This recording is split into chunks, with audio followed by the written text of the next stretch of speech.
If you do not believe in our greatness, just look at our constructions.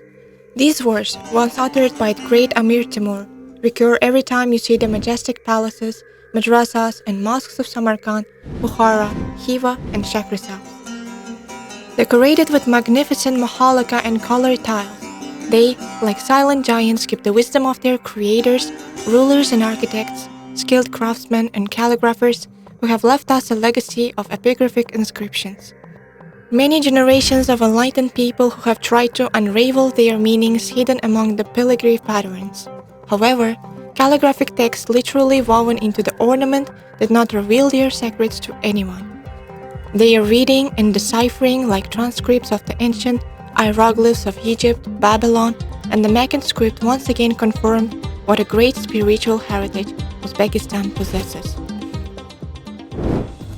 A whole galaxy of the greatest scientists of Uzbekistan, Orientalists, Arabic language experts, philologists, historians, and calligraphers worked on their deciphering.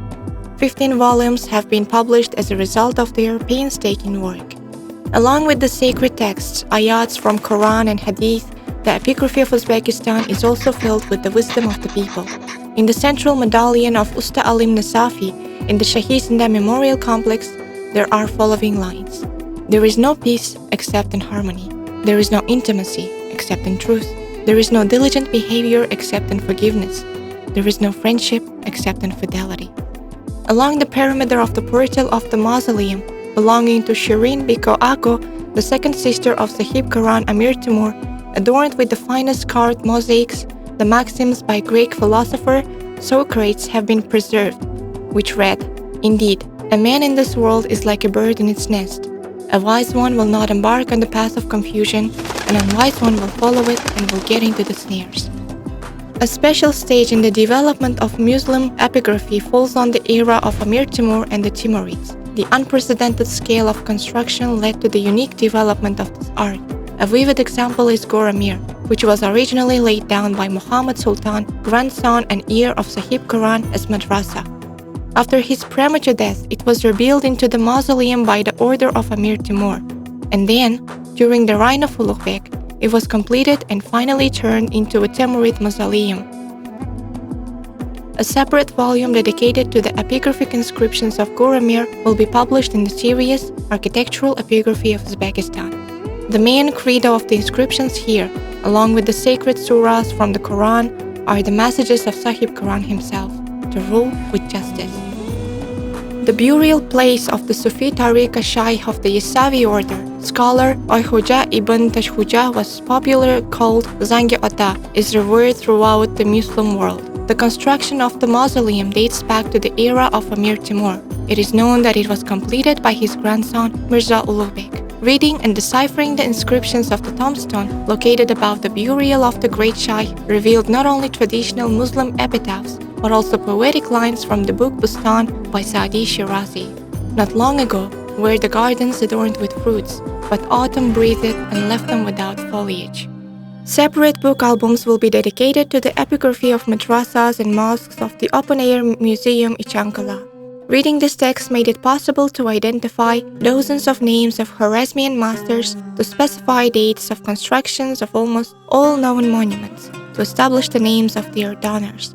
But perhaps the most valuable thing is that the authors of the maxims were the outstanding poets of Khwarezm, Munis, Agahi, Kamil Khwarezmi, and others. The extent of the work done on the decoding of monograms on monuments of Uzbekistan is attested by cold figures. For the first time, 1,500 epigraphic inscriptions have been read and translated into 3 languages so far. The readers of these book albums will be able to study more than 300 religious texts, 150 dedications and chronograms, more than 100 historical dates and names of masters, architects and calligraphers, 200 admonitions, wise sayings, and verses.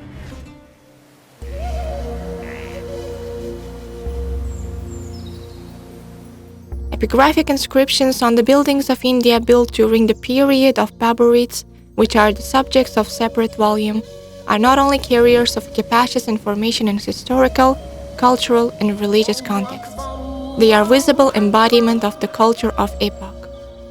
Much has been written about the architectural structures of the Baburids and their inscriptions, and when the Archaeological Survey of India was established in the middle of 19th century, a special institution aimed at studying an epigraphy was created by the British Indianist Alexander Cunningham.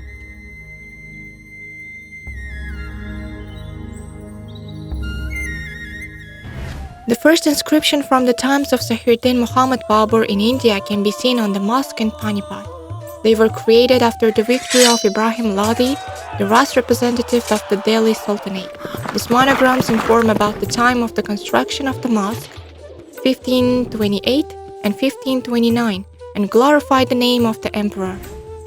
By the order of the winner of generosity, Shah Babur, who gave gold, a mosque, a reservoir, and Shahar Bagh have been built here.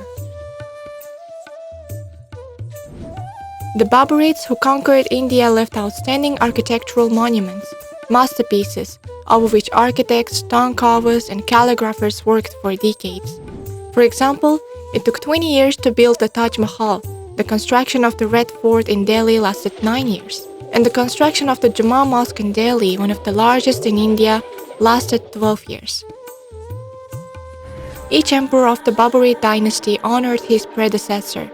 Akbar built the mausoleum of his father Humayun, Jahangir built the mausoleum of Akbar, and also completed the mausoleum of Babur in Kabul. Jahangir's tomb was erected by Shah Jahan, and he himself found his final resting place in a unique mausoleum Taj Mahal, which he built in 1631 in memory of his beloved wife Mumtaz Mahal.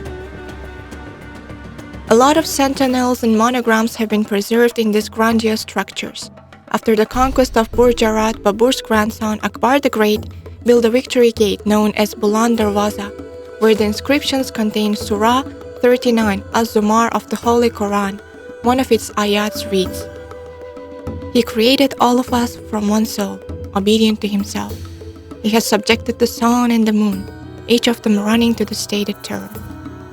In addition to sacred texts, epigraphic inscriptions revealed information about the date of construction, the names of the customers, builders, and calligraphers.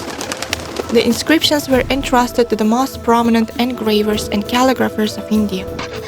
For example, the calligraphic inscriptions of the Juma Mosque in Delhi were created by Nurullah Ahmad, famous calligrapher of its time. All calligraphic works of the monuments of India were curated by the emperors. There are facts that the head of the royal library, Abdul Haq Amanat Khan Shirazi, on the behalf of Shah Jahan, chose surahs from the Holy Quran to be inscribed on monuments. He also supervised all calligrapher works in Taj Mahal. The new volume on the architectural epigraphy series, dedicated to the architectural ensembles of the Baburid era in India, contains the decoding of the preserved maxims and monograms inscribed on the main architectural monuments in Agra, Delhi, Lahore, and Kashmir. Work on this unique project has not been yet completed. Scientists are planning to expand the scope of their work significantly. In fact, one of the sacred hadith reads, "Indeed, the Almighty loves the one who completes his work begun."